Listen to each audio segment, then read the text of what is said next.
ಅಭಿನಯ ಚಕ್ರವರ್ತಿ ಕಿಚ್ಚ ಸುದೀಪ್ ನಟನೆಯ Max cinema ಭಾರೀ ನಿರೀಕ್ಷೆಯನ್ನ ಹುಟ್ಟುಹಾಕಿದೆ. ಪದೇ ಪದೇ ಸಿನಿಮಾ ರಿಲೀಸ್ ತಡವಾಗ್ತಾ ಇರುವಂಥದ್ದು ಅಭಿಮಾನಿಗಳ ಬೇಸರಕ್ಕೆ ಕಾರಣವಾಗಿದೆ. ಪ್ಯಾನ್ ಇಂಡಿಯಾ ಮಟ್ಟದಲ್ಲಿ ಮ್ಯಾಕ್ಸ್ ಸಿನಿಮಾ ಬಿಡುಗಡೆಯಾಗಲಿದೆ. ಅದಕ್ಕೆ ತಕ್ಕಂತೆ ಮೇಕಿಂಗ್, ಪ್ರಮೋಷನ್, ರಿಲೀಸ್ ಪ್ಲಾನ್ ಕೂಡ ಮಾಡಲಾಗ್ತಾ ಇದೆ. ಪ್ರೀ ರಿಲೀಸ್ ಬಿಸ್ನೆಸ್ ಕೂಡ ನಡೀತಾ ಇದೆ. ಮ್ಯಾಕ್ಸ್ ಚಿತ್ರದ ಆಡಿಯೋ, ಡಿಜಿಟಲ್, ಸ್ಯಾಟಲೈಟ್ ರೈಟ್ಸ್ಗೆ ಭಾರೀ ಡಿಮಾಂಡ್ ಸೃಷ್ಟಿಯಾಗ್ತಾ ಇದೆ. ಎಲ್ಲ ಅಂದುಕೊಂಡಂತೆ ಆಗಿದ್ರೆ 2 ತಿಂಗಳ ಹಿಂದೆಯೇ ಈ ಸಿನಿಮಾ ತೆರೆಗೆ ಬರಬೇಕಾಗಿತ್ತು. ಕಾರಣಾಂತರಗಳಿಂದ ತಡವಾಗ್ತಾ ಇದೆ. ಆದರೆ ಲೇಟ್ ಆದರೂ ಕೂಡ ಲೇಟೆಸ್ಟ್ ಆಗಿ ಸಿನಿಮಾ ಪ್ರೇಕ್ಷಕರನ್ನ ರಂಜಿಸುವಂಥದ್ದು ಪಕ್ಕಾ ಎನ್ನಲಾಗ್ತಾ ಇದೆ. ಡಿಸೆಂಬರ್ 27ಕ್ಕೆ ಮ್ಯಾಕ್ಸ್ ಸಿನಿಮಾ ರಿಲೀಸ್ ಆಗುವ ಸಾಧ್ಯತೆ ಇದೆ. ಈ ಬಗ್ಗೆ ಆದಷ್ಟು ಬೇಗ ಸ್ಪಷ್ಟನೆ ಸಿಗಲಿದೆ. ತಮಿಳು ನಿರ್ದೇಶಕ ಕಲೈಪುಲಿ ಎಸ್ ತನು ಚಿತ್ರವನ್ನ ನಿರ್ಮಾಣ ಮಾಡ್ತಾ ಇದ್ದಾರೆ. ಕನ್ನಡ ಮತ್ತು ತಮಿಳು ಕಲಾವಿದರು, ತಂತ್ರಜ್ಞರು ಮ್ಯಾಕ್ಸ್ ಬಳಗದಲ್ಲಿ ಇದ್ದಾರೆ. ಅಜನೀಶ್ ಲೋಕನಾಥ್ ಸಂಗೀತ, ಶೇಖರ್ ಚಂದ್ರ ಛಾಯಾಗ್ರಹಣ ಈ ಚಿತ್ರಕ್ಕಿದೆ. ಮ್ಯಾಕ್ಸ್ ಚಿತ್ರದ ಪೋಸ್ಟ್ ಪ್ರೊಡಕ್ಷನ್ ವರ್ಕ್ ತಡವಾಗ್ತಾ ಇದೆ. ಇದೇ ಕಾರಣಕ್ಕೆ ಸಿನಿಮಾ ರಿಲೀಸ್ ತಡವಾಗ್ತಾ ಇದೆ. ಒಟ್ಟಾರೆ ಸಿನಿಮಾ ಬೇಗ ಬರಲಿ ಎಂದು ಕಿಚ್ಚನ ಅಭಿಮಾನಿಗಳು ಕಾಯ್ತಾ ಇದ್ದಾರೆ. ಹ್ಯಾಟ್ರಿಕ್ ಹೀರೋ ಶಿವರಾಜ್ ಕುಮಾರ್ ಕನ್ನಡ ಚಿತ್ರರಂಗ ಕಂಡಂತಹ ಅಪರೂಪದ ಸ್ಟಾರ್. ಕ್ಲಾಸ್, ಮಾಸ್ ಸೇರಿದಂತೆ ಯಾವ ಪಾತ್ರಕ್ಕಾದರೂ ಸೈ ಎನ್ನುವಂತಹ ಮನಸ್ಥಿತಿ ಇವರದ್ದು.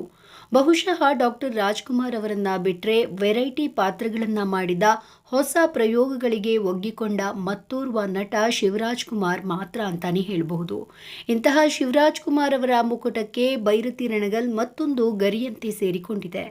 ಕಂಗುವ ಎದುರು ಬಿಡುಗಡೆಗೊಂಡಂತಹ ಬೈರತಿ ರಣಗಲ್ ವಿಜಯದ ಪತಾಕೆಯನ್ನ ಹಾರಿಸಿದೆ.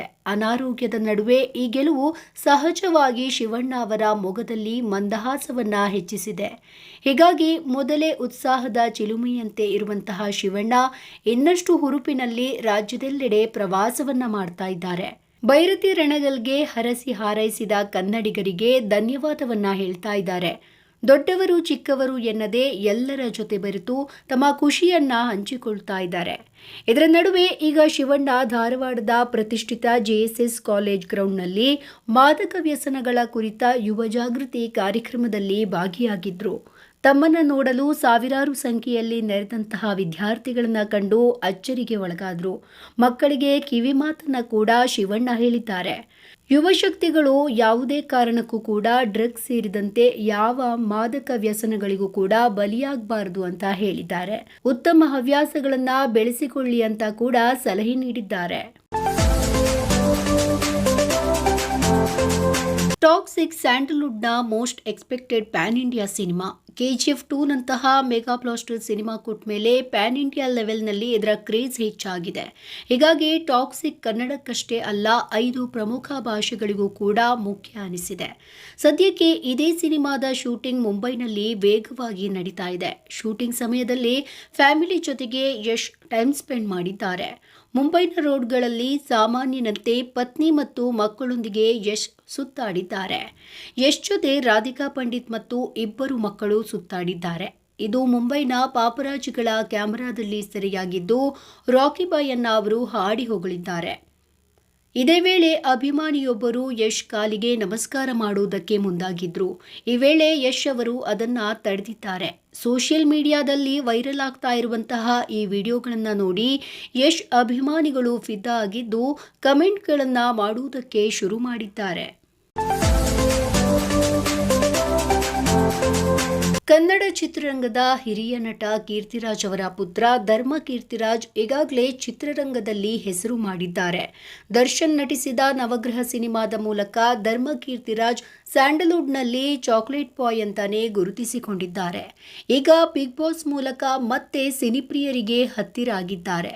ಬಿಗ್ ಬಾಸ್ ಮನೆಯಲ್ಲಿ ಸೈಲೆಂಟ್ ಆಗಿದ್ದ ಧರ್ಮ ಈ ಬಾರಿ ಬಿಗ್ ಬಾಸ್ ಮನೆಯಿಂದ ಹೊರಗೆ ಬಂದಿದ್ದಾರೆ.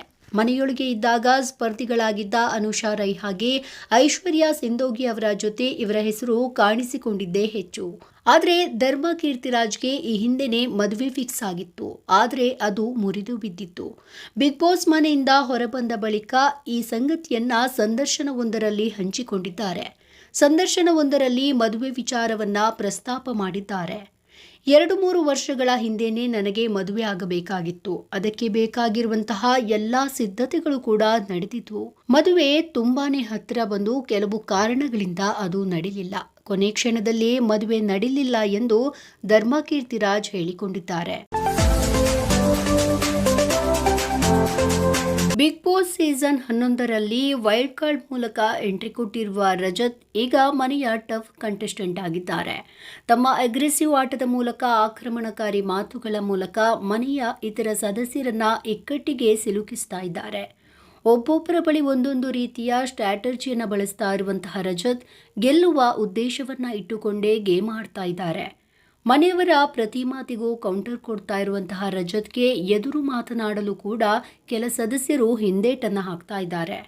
ಆದರೆ ನಿನ್ನೆ ಚೈತ್ರ ಮೊದಲಿಗೆ ರಜತ್ ಅವರನ್ನ ನಾಮಿನೇಟ್ ಮಾಡಲು ಮುಂದಾದರು. ರಜತ್ ನನ್ನನ್ನು ಬಾಸು ಎಂದು ಕರೆಯುತ್ತಾ ಗೇಲಿ ಮಾಡ್ತಾರೆ. ವ್ಯಂಗ್ಯ ಯಾವುದು, ಅವಮಾನ ಯಾವುದು ಗೊತ್ತಿಲ್ಲದಷ್ಟು ಮುಗ್ಧಳು ನಾನಲ್ಲ. ಮನೆಗೆ ಬಂದಾಗ ನಿಮಗೆಲ್ಲ ದರ್ಗಾದ ತಾಯ್ತವನ್ನ ಕಟ್ಟಿಸ್ತೇನೆ ಎಂದೆಲ್ಲ ಹೇಳಿದ್ರು ಅಂತ ಚೈತ್ರ ಕುಂದಾಪುರ ಕಾರಣವನ್ನ ನೀಡಿದ್ರು. ಮುಂದೆ ಇವರಿಬ್ಬರ ನಡುವಿನ ಜಗಳ ಜೋರಾಗಿ ಚೈತ್ರಾಗೆ ಸವಾಲು ಹಾಕಿದ ರಜತ್, ನೀವು ನಾಮಿನೇಷನ್ ಮಾಡಲು ಕೊಟ್ಟಿರುವ ಕಾರಣ ಸರಿಯಾಗಿದೆ ಎಂದು ಸುದೀಪ್ ಸರ್ ಹೇಳಿಬಿಟ್ರೆ ನಾನು ಅರ್ಧ ಮೀಸೆಯನ್ನ ಬೋಳಿಸಿಕೊಂಡು ಮನೆ ಬಿಟ್ಟು ಹೊರಗೆ ಹೋಗಿ ಬಿಡ್ತೇನೆ ಎಂದು ರಜತ್ ಸವಾಲು ಹಾಕಿದ್ದಾರೆ.